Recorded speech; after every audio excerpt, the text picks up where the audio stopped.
Thank you for tuning in to another episode of my Veterans to Success podcast. You probably know by now, my mission is to help 1 million veterans and entrepreneur business owners achieve the dreams, goals, and aspirations they deserve. That is why I created the Veterans to Success podcast, because I get to interview guys, men and women, who want to share their fascinating stories with you about their time before, during, and after their time in the military, so you can benefit and overcome your challenges. So sit back, relax, and get ready to be mesmerized, astounded, and entertained.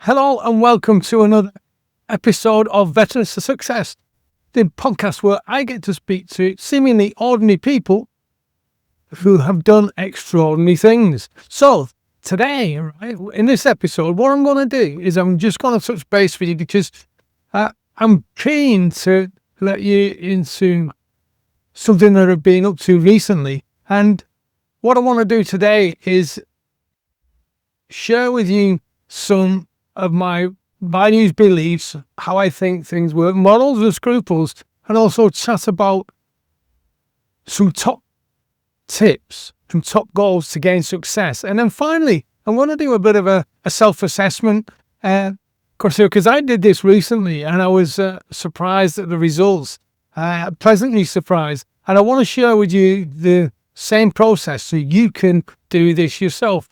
So just to tell you what I've been doing recently, I took my wife for a fantastic night out, right, to celebrate Burns Night with fellow Masons and their families in Stockport at the Masonic Hall. It's a great big building, a Victoria-style building, originally built back in 1868. I bet you that's seen a few stories and a few interesting things that have occurred. It's been the home of Freemasonry in Stockport since 1932. So, you may or may not be aware, Burns Night is held on the 25th of January each year, and it commemorates the birthday of Robert Burns. Robbie Burns, or Rabbie Burns, widely considered Scotland's national poet, and honours his significant contributions to Scottish literature and culture by reciting his poems and enjoying traditional Scottish food and drink at the Burns supper. Right, so we had tatties, haggis, neeps. It was a brilliant night, and Scotch broth. It was fantastic. And the address to the haggis was given by my fellow Scot. Yes, I was born in Scotland, even though I don't sound like it. Veteran Chalky White. He's a veteran. He was ex-military, ex-RAF. And the after-dinner toasts and responses, speeches in other words, touched on the fact that this year marks 300 years of Freemasonry, and our charitable endeavours recently have raised £118 million for worthy causes. We were also honoured, and I mean honoured by and entertained by the Association of Scots Guards Pipe Band. They were brilliant, and they actually played quite a few well-known tunes, but the one that always gets me is Amazing Grace, right? It's really emotional tune for me, and when they played it, the room fell silent. And you know, the words themselves are just phenomenal. So, you know, Amazing Grace, how sweet the sound that saved a wretch like me. I once was lost, but now I'm found. Was blind, now I see. Now, it was written in 1772 by John Newton. Amazing Grace was reportedly evidence of Newton's realisation that his participation in the slave trade was his wretchedness, perhaps representing a wider common understanding of Newton's motivations. And the first verse for me always sets the scene. And the first, because it's all about challenge to success, isn't it? You know, Amazing Grace, how sweet the sound, that's the success that saved a wretch like me. I once was lost, that's the challenge, and now I'm found. Success. Was blind, again, the challenge, but now I see.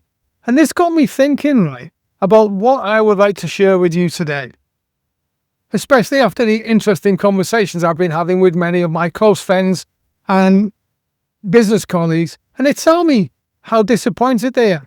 We now seem to live in a society where being a traitor on a TV show is rewarded, right? Politicians promise what they cannot deliver, and billionaires' primary interests take precedence over what is best for our society. Now, I don't know how you feel about this. The people I was speaking to had some quite strong opinions. Now, which was very interesting. Now, what's your opinion on this? And while you think about it, I'm just going to have a drink of tea. So during today's episode, right, I would like to touch on the principles of morals, scruples, values and beliefs, then look at how lies can affect your results and give you some top tips on what I found useful. Then at the end, I want to run through a self-assessment quiz with you that will help you identify where you are with what is the most important thing in your life, so where you're up to with that, because I believe it's that your health and well-being.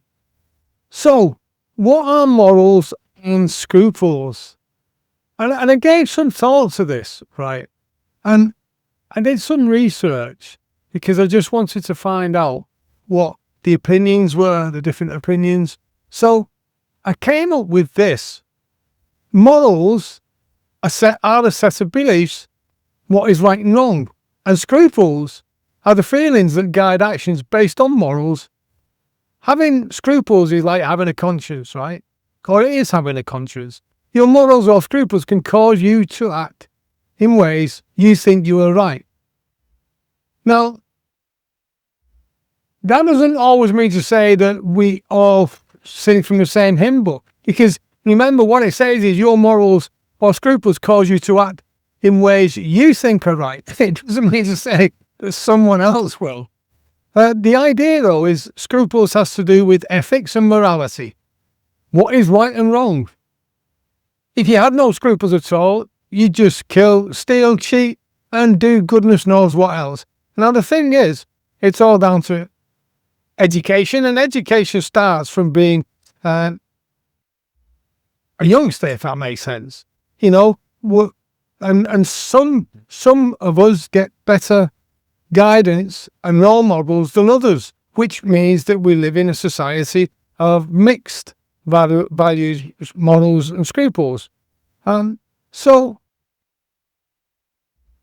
the values and beliefs are it's our makeup. So what the values are is how people judge the worth of things, and behaviours. While behaviours are assumptions about the world, values are often based on people's beliefs, on our beliefs, and both can influence a person's actions and decisions. See, beliefs are shaped by a person's life, by your life, experiences, culture, and spiritual learnings. They also can be formed as a protective reaction to a limited childhood perspective, if that makes sense. Right. So that's why I mentioned about having good role models and maybe parents and what you taught as a youngster. Because I always remember when I was young, I got lots of different role models. I had good teachers. I had my grandparents, my mum and dad. I also had friends and other family members that shaped my beliefs. See, so, and they also influence your morals. For example, I need to love myself is a belief, and values are how people live out their morals through their behaviour, through their character and personality. And guess what? Values are often shared with many others, even if people don't share the same beliefs. So that, in politics, there's a whole load of stuff going on at the minute, which I find very interesting, and statements being made. For instance, Donald Trump, love him or loathe him, right? He's a very clever negotiator. And when he's putting stuff on social media, that a lot of the time, right? Even though it may get people's backs up or it may make them applaud him, in my opinion, what he's actually doing is he's doing a poll, right? He's checking out how something's going to be greeted before he's actually announced it properly. Many of the things that he signed on the day of when he was sworn in as president, a lot of that stuff probably won't happen because it's got to be voted in by other members of the congressional party. So it's not net congressional party, is that? Anyway, the White House, all of the government, right? So he can't just have a carte blanche and bring something in just because he wants to. Sometimes it needs others. And this is where values and beliefs, morals and scruples come into it as well. For example, honesty and accountability are values, right? And other examples of values and beliefs, compassion, right? A value that involves being kind, empathetic, and actively listening to others. And Donald Trump has been questioned about this, where he's released, 1,600 prisoners who, on the 6th of January, caused that riot. And actually was taken to task by the bishop at the service, which he wasn't very happy about. So that's why things going on at the minute are so interesting. And the other point as well, of course, is another value, is honesty. A value that involves speaking and acting truthfully, right? And showing respect for others. Now, I think Donald Trump is coming in for an awful lot, and Elon Musk, and they're all coming in for an awful lot of scrutiny at the minute. I think that the statement is, God saved my life to save America. I'm not sure whether that's entirely correct. The fact is, though, that may have changed the way he looks at things. Because when you've been close to death, and you've had that moment, it can often change how you view things, if that makes sense. And the other thing, what I've noticed as well, is as I become older, my opinions change on things and my outlook. So just watch this space, because I think that what happened during his last presidency is probably not going to be exactly the same this time. Another value is accountability. And I love this one because this is about the buddy system, which I go into in the Pathfinder and in the recent book that I've just finished writing and I'm really happy with. That's Pathfinder, your success life guide, the successful life guide. Accountability, right? The buddy system, to have someone you can be accountable to. And it worked great in the military, and I still use that now in business. It's a value that involves being responsible for one's actions, right? And decisions, and making amends where necessary. But not only that, not only being responsible for it yourself, you have someone, a buddy, an accountability partner, who's going to help you and coach and mentor you. Or it could be just someone who's a good friend and you want to help each other. So you say you're going to do something, and then guess what? You do it. Family, a value that can provide a sense of belonging and security. That's really important. Well, it is for me. The family unit, whether that be because depending on your situation, you may not have someone that you call a family. Well, I think that there's a wider family as well. Your network, whether it's people you work with or whether friends that you've got. And also remember about family is you will be and you are what your closest 5 friends are really. So if you want, and I've mentioned this before, and I dare say I'll mention it again. If you want to be wealthy, have a great lifestyle, be healthy as well, maybe run a great fitness program, well then have a look at the friends that you have and see what's happening in their life, because probably, and I had an interesting chat where I've talked with my sons about this, and fortunately, they have a great network of friends, and their friends are in great jobs or have great businesses themselves and run a good fitness regime and eat healthily. So that all stacks up because they hang around with those types of people. So if you're not if you're not hanging around with exactly the right type of people that you want your lifestyle to be, then maybe have a look at it. And it can be a painful process as well, because sometimes you've got to get rid of some of your what you class as friends, because they may not be that productive for you. And talking about that, that could be a goal for you. So when we set goals right, they often portray things that we want, but also when people who are not successful set goals, they often betray and lie to themselves because they're not prepared to follow up. Be consistent and put the work in to achieve what they want. So I want to just cover now 7 top tips to help you achieve your goals or to achieve success even. Right. So just have a think for a minute. What is one goal that you would like to achieve this year that would really change the way you work and the way you operate? What's the one goal that could make the difference? And while you think about that, I'll just have a drink.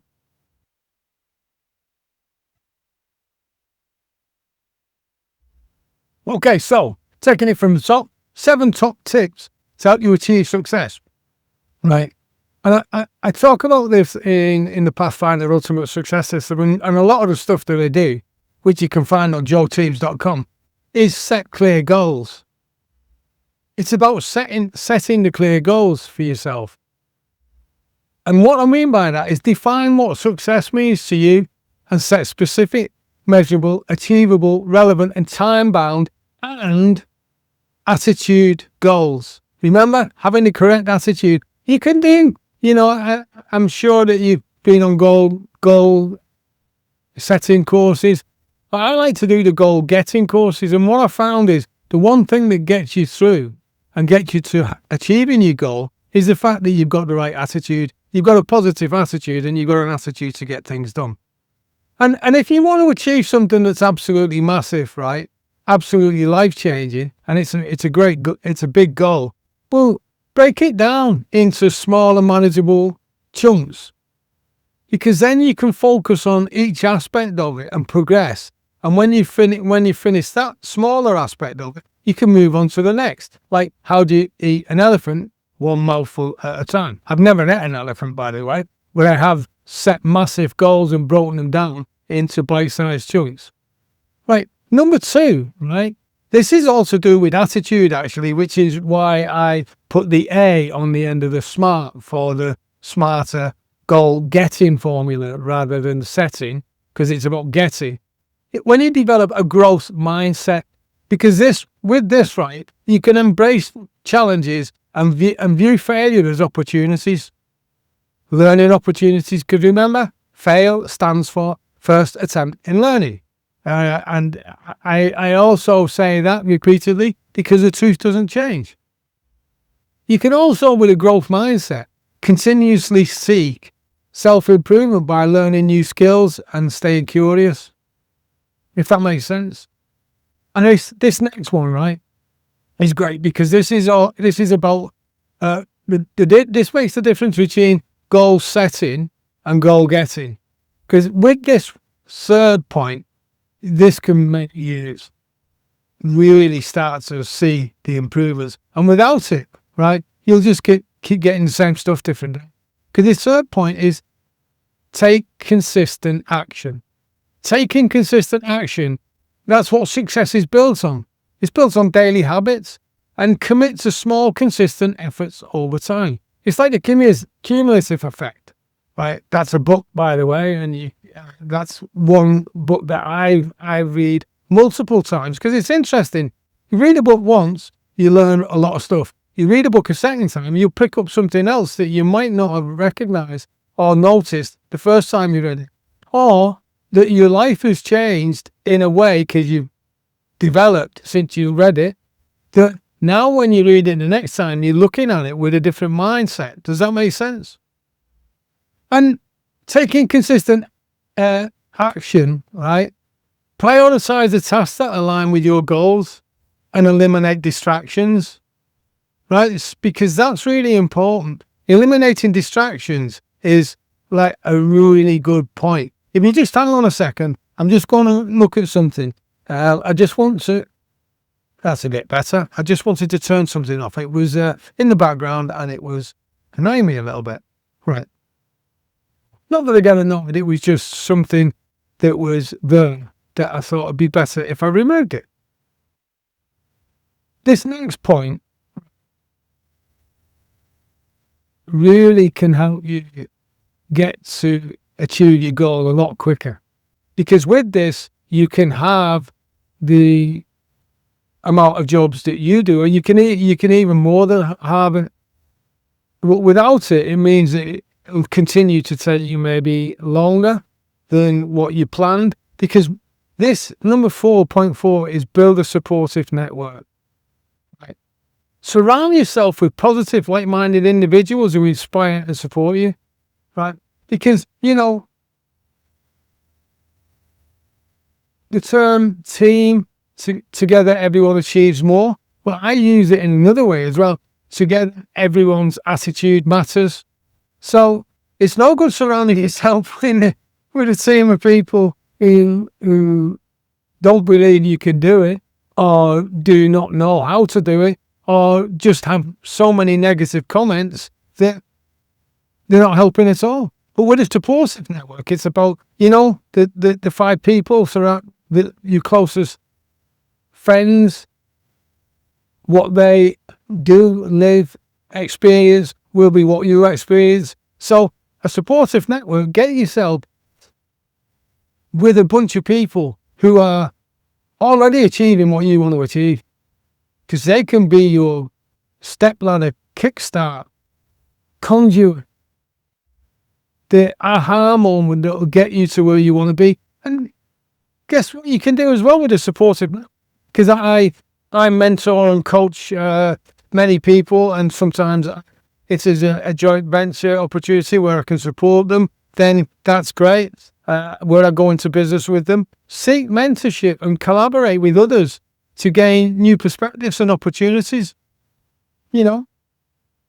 Because if you're starting off right in business, you may not have an endless budget to pay for mentors or coaches. What you can do though is you can buddy up with people who are on the same journey and maybe work together with them. I've helped many people work together and collaborate to get where they want in business. And then once you're in that node and you're going forward, then you can also get yourself a mentor. For instance, there are different ways to raise funds as well, which we'll talk about in another podcast.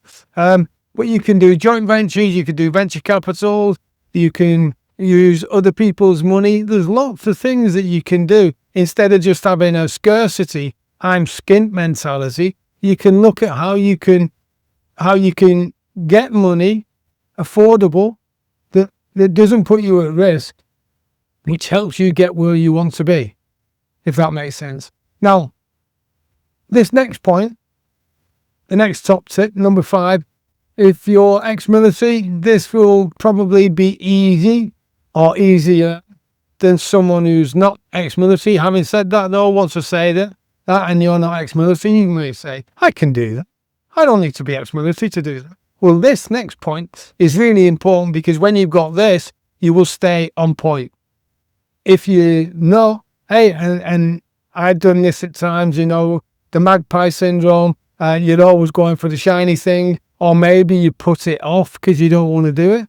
I have clear, structured plans now where I can stay focused for a long period of time.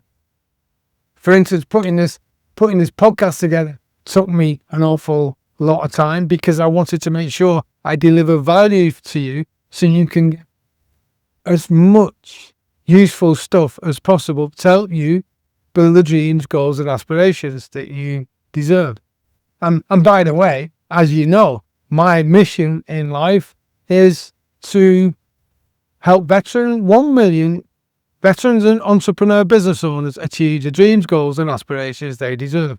And you might want to think about what's your one line or what's your mission goal, because point 5 is maintain discipline and focus.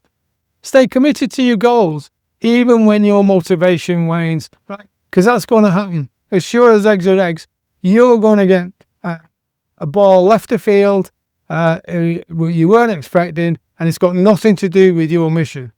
It could be that someone else has come in and they've got a goal that they want you to help them with. So you've got to be strict with yourself. And I'm not saying never help anyone else. I'm just saying you got to stay committed to your goals. Because otherwise, if you do the magpie syndrome or the shiny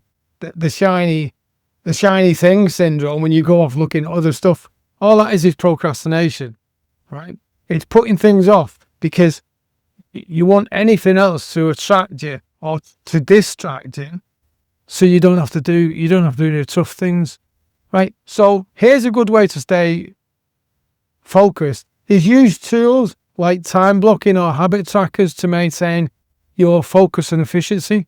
Because you can get that now, you can get that for pretty much everything. So there's lots of time blockers, or just use, if you're using a normal diary where you're handwriting in, just use colour codes that say block out, right? Red for admin, yellow for leisure time, green for work production time. And you could use another colour, blue for this is focus time, blue sky thinking, right? No interruptions on this when I'm doing this. And if you've got a PA, a secretary, or simply just go in a room in your house and put a notice on the door, do not disturb, to make sure they understand that you're working. This next point, number 6, is really great because I love this, because in the military, I always used 3 words and was taught to use: improvise, adapt and overcome. See a situation, improvise on what challenges it gives, adapt what you need to do to be successful, and then overcome the challenge, right? So this next point, with it, you'll be able to do that in abundance, and without it, you'll find that you still struggle. Because point 6, top tip 6, is adapt and innovate. What do I mean by this? Well, be flexible in your approach and open to change when obstacles arise.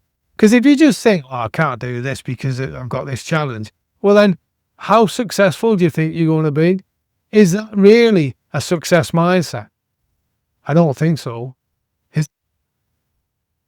So also about being adaptable and innovating, continuously evaluate your strategies, right? Because just because you write a goal and you think this is how I'm going to do it, if something comes left of field and you weren't expecting it, well then, if you carry on doing the same stuff different day, then you're going to get the same result. As Einstein said, that's the definition of madness: doing the same stuff each day, the same day, and expecting a different result. It's not going to happen, is it? So reevaluate your strategies and refine them based on the feedback or results. Feedback from other people or results. Actually, what you're getting if you keep failing, which is first attempt in learning, not failure. You've not failed until you give in. Look at the feedback, look at the results, and say, right, okay, so what do I need to do to get better next time? Does that make sense? Yeah. Fantastic. Okay, so final point, right, is important. How many times have you beaten yourself up because you've not achieved something that you wanted to achieve? Just have a think about that while I take a drink. And when you did that, beat yourself up, how did that go? Did it make you feel good? Or make you feel not so good? To this next point will help you totally overcome that. And without this next point, then you're just going to keep beating yourself up. Because this next point, the final point, the 7th point, is take care of yourself. What do we mean by that? Well, prioritize your mental and physical health. with proper rest, exercise and mindfulness practice. I've got to admit, when I was sat down doing the research for this podcast and I realised, wow, I've been sat for quite a while. I've got to get up, I've got to move. So that's why I've got myself a drink, because it just allows me to do something else.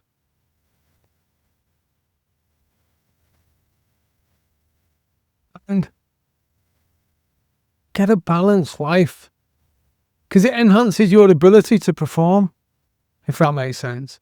Because you'll achieve success sustainably, which is important.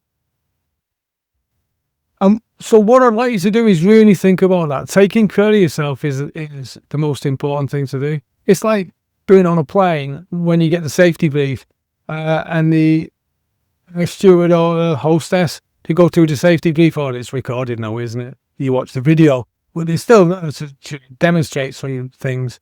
And they say, if we hit a patch where the air goes in the plane, the oxygen mask will drop. Put your own oxygen mask on first.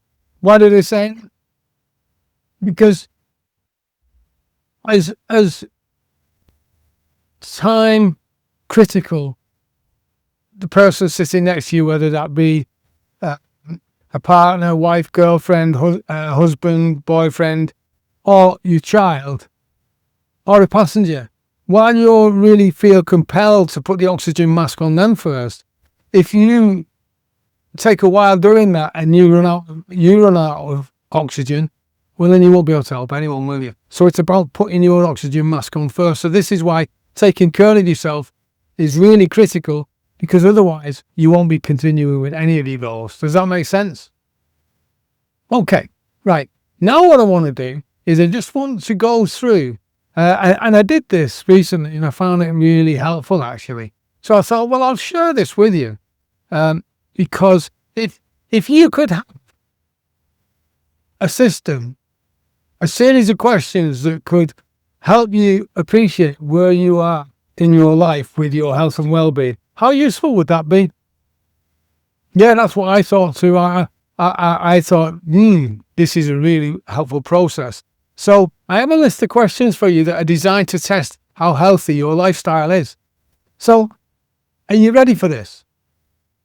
Because as I read each question out, keep track of the statements that I'm making and then how true they are of you. So I'm going to read out a question that I want you to think about and then write them down and tick them how important they are to you.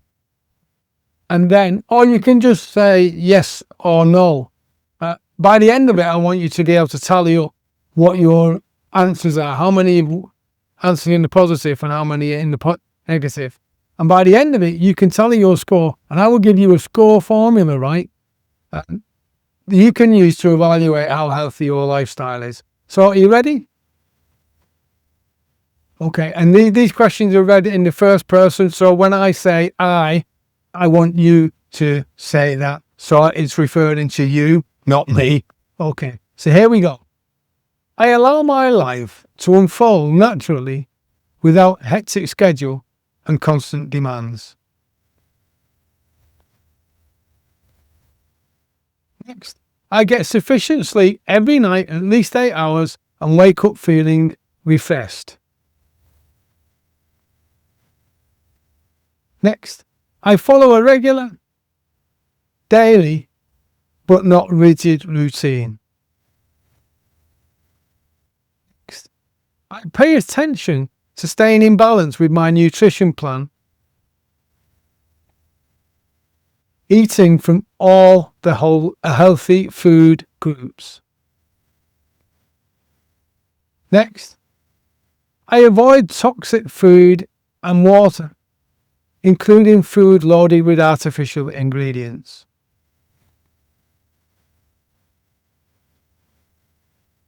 Next, I never skip meals. Next, I never snack.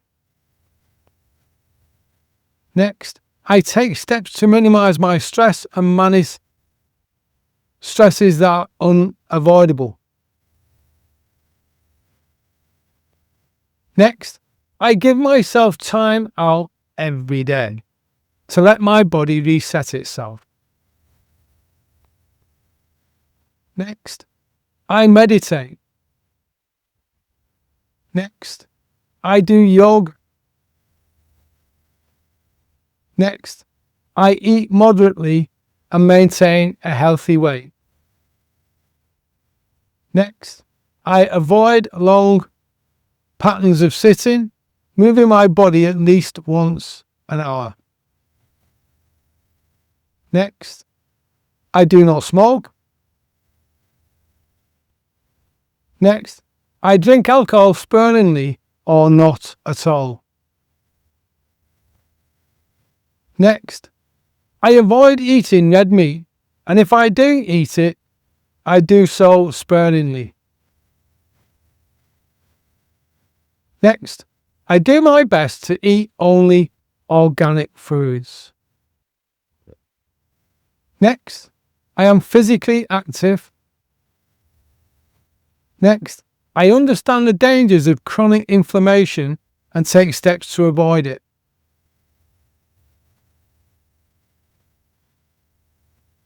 And by the way, that's inflammation of the gut, really. And finally, I place a high value on my own well-being and practice self-care every day. Now, if you didn't get all of the answers, you can always replay this. But effectively, there were 20 questions or 20 statements, and I want you to mark down your score, right? So, which ones represented what you do, and if it did, give a tick, and if it didn't, give an X. And then mark down how many ticks you got which represent your lifestyle. The next set of questions are with the things that aren't so good in your life. And again, there'll be 20 of these. Right? So, the first one, I approach my day as an endless list of things I have to get done. Next, I feel exhausted by the end of the day. Next, I habitually drink alcohol to unwind. Next, I am focused to be a success even though it may have personal costs. So I am driven to be a success even though it has personal costs. Next, I get poor or erratic sleep. Next, I wake up still feeling tired. I wake up still feeling tired. Next, I go to bed with my mind full of thoughts, often worrying. Next, I smoke. Next, I allow my body to get pretty far out of balance before I tend to do anything about it. Next, I don't bother about food labels and the ingredients on the packages. Next, I complain about stress, though do little to manage it. Next, I am constantly busy and on the run, leaving no time for me to be quiet and calm. Next, I snack particularly late at night. Next, my weight isn't what it should be. Next, I do not pay attention whether food is organic or not. Next, I prefer red meat over chicken and fish. Next, I sit for long periods of time, 2 hours or more, without moving either at work, the computer, or watching TV. Next, I'm considerably less active than I was 10 years ago. Next, I worry about aging and do not follow any anti-aging regime. Next, I don't think much about caring for myself. And that's it. So now again, look at your scores, and if when a statement referred to you, you give a tick, and when it didn't, you give a cross. So what I want you to do is tally up, and we're going to interpret the scores. Right, so for part one, the positive questions, if you like, how the positive actions and behaviours influence your life. If you scored 10, right, you're living an average life, and it's a bit hit and miss, right? Could go well, or it might not go so well, right? If you scored below 10, you'll probably have problems down the line, and it's not going to be good for you. If you scored 15 plus, well done. You're living a very good life. And part two is interpreting the negative score. So the questions were based on things in the negative parts of life. And again, if the statement represented you, then you give a tick. And if it didn't represent you, you give an X, and you tally up the score. And by the way, if you didn't get it at this point, you can always listen again. So if you scored 10, it's close to average again. You do run the risk of problems in the future. If you scored less than 10, you're in good shape. So this was looking at not from any applying to you, and the less that apply to you means you're in good shape if you've got 10 or less. If you've got 12 or more, right, then you need to do something about it urgently, because this could have a big effect on you in the future. So the thing is, though, even if your score is great, you may be wondering why you're still not in the shape you want to be, or you're not achieving the goals that you want to achieve. Because whilst you may be living a life along the good side of the score, right, then you may not be doing something like you may be eating good food, right? Well, you're eating it late at night, and you may be doing a little bit of exercise. The thing is, you're not exercising enough, or you may be doing a little bit of working on your new project where you're not doing enough. So what I've written is the Pathfinder Ultimate Success System, which is a program that I've written combining my almost 40 years in business and 15 years in the military, right? And do you think I've got a few things right? Or more importantly, do you think I've made a few mistakes? Well, yeah, I have. I can definitely say I've made a few, and I've made a few cracking mistakes. I've also made some good decisions and good successes too. So what I've done by the Pathfinder Ultimate Success System, I've put all that in to things, and like we've just gone through a few questions in what? A couple of minutes on the podcast. It only took a small portion. By now, when you've answered those questions and then you've reviewed the top tips on how to be a success, if you just do those, you can really change your life. Because I want to help 1 million veterans and business owners, entrepreneurs, achieve the goals, dreams and aspirations they deserve.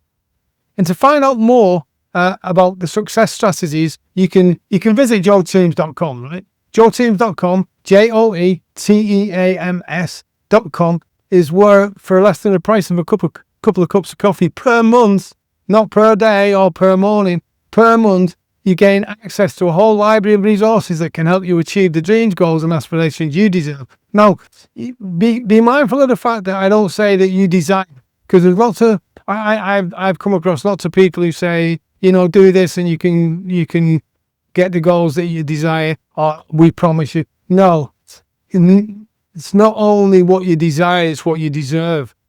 Because if you write a whole load of goals, like the New Year's resolutions, and then you don't do anything about it, and after, by the way, I'm doing something on New Year's resolutions, well, I'm always doing it, because I believe that today is the first day of the rest of your life, not just the 1st of January each year.